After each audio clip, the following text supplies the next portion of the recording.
انسان کچھ عادتوں کا بچپن میں لے کر آتا ہے، یعنی بائی برتھ اسے ملتی ہیں، کچھ صلاحیتیں، کچھ چیزیں اس کو بائی برتھ ملتی ہیں، اور کچھ دنیا میں آ کر وہ اختیار کرتا ہے، یعنی آہستہ آہستہ اپنے معاشرے، اپنے گھر، اپنے ارد گرد کے ماحول کو دیکھتے ہوئے ان عادتوں کو اپنا لیتا ہے۔ لیکن علم کو عمل میں ڈھالنے کے لیے جو عادتیں ہم چھوڑتے ہیں، یعنی بری عادتیں چھوڑتے ہیں اور اچھی عادتیں اڈاپٹ کرتے ہیں، اس کے لیے کچھ ٹپس ہیں۔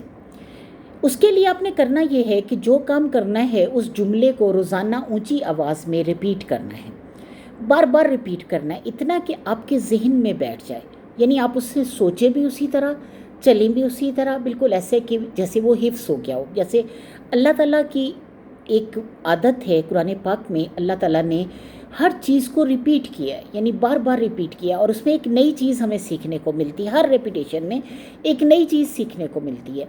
تو اللہ فرماتے ہیں کہ یعنی اللہ نے ہماری فطرت میں یہ ریپیٹیشن ڈال دی ہے۔ آواز میں ہم جب اپنی آواز میں بار بار ریپیٹ کرتے ہیں، بار بار اپنے آپ کو کہتے ہیں، تو ہم سمجھے کہ ہمارا دماغ حکم کر رہا ہوتا ہے ہمارے جسم کو، اتنا کہ وہ آپ کے ذہن میں بیٹھ جائے، اتنا دہرانا ہے کہ وہ بات آپ کو حفظ ہو جائے۔ بار بار ریپیٹ کرنے کا یہ فائدہ ہوگا کہ ریئل سچویشن میں آپ کا ذہن خود بخود آپ سے وہ کام کروا لے گا۔ اب جو جتنا گاڑی چلانے کا عادی ہوتا ہے اسے پتہ ہوتا ہے کہ میں نے بریک کس وقت لگانی ہے، اور وہ مطلب اس کا ذہن اتنا زیادہ پکا ہو چکا ہوتا ہے کہ وہ ایک دم بریک پہ پاؤں رکھ دیتا ہے، جیسے ہی کوئی سچویشن ایسی دکھتا ہے تو وہ ایک دم بریک پہ پاؤں رکھ دیتا ہے۔ تو یعنی بعض اوقات وہ سوچ سمجھ کے یہ نہیں کر رہا ہوتا، اچانک ہی اس سے ہو جاتا ہے، اور وہ اس لیے ہوتا ہے کہ وہ بار بار اس کا ذہن اس پہ ورک کرتا رہتا ہے۔ تو بالکل اسی طرح ریپیٹ کرنے کا یہ فائدہ ہوگا کہ ریئل سچویشن میں آپ کا ذہن خود بخود آپ سے وہ کام کروا لے گا۔ وہ الفاظ ریپیٹ کرنے کا بیسٹ ٹائم جو آپ نے عادتیں چھوڑنی ہیں اور جن کو اپنانا ہے، صبح کا ہے۔ اپنے دن کا آغاز کریں، خود کو ریمائنڈ کروائیں کہ آپ نے آج پورا دن کیا کرنا ہے، کن کاموں سے بچنا ہے اور کون کون سے کام کرنے ہیں۔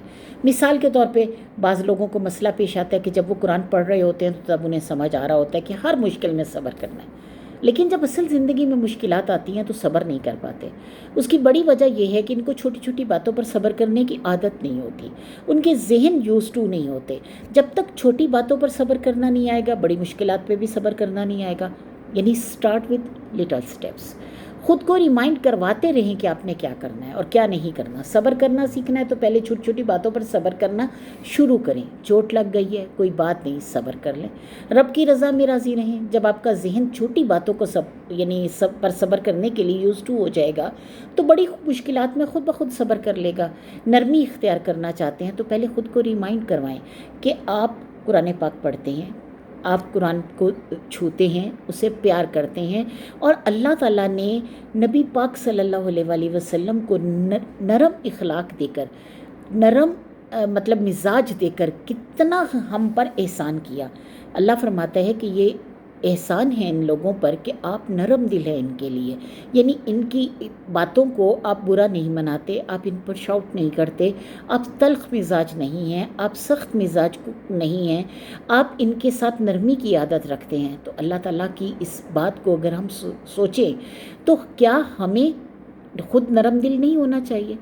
اب کیا ہوتا ہے کہ چھوٹی چھوٹی باتوں پر مائنڈ کرنا چھوڑ دیں۔ جب چھوٹی باتوں کو آپ اگنور کرنے لگیں گے تو بڑی باتوں کو بھی اگنور کرنے کی عادت پڑ جائے گی، یعنی خود ہی آپ ہر سچویشن جو غلط آئے گی اس میں خود کو سنبھالنے کے قابل ہو جائیں گے۔ اب کیا ہوتا ہے کہ جس بات کو آپ دہراتے رہیں گے اس کو اتنا حفظ کر لیں کہ وہ ریئل سچویشن میں آپ سے وہ کام کروا لے، یعنی یہ عادت آپ کو زندگی میں بہت زیادہ مدد کرے گی انشاءاللہ۔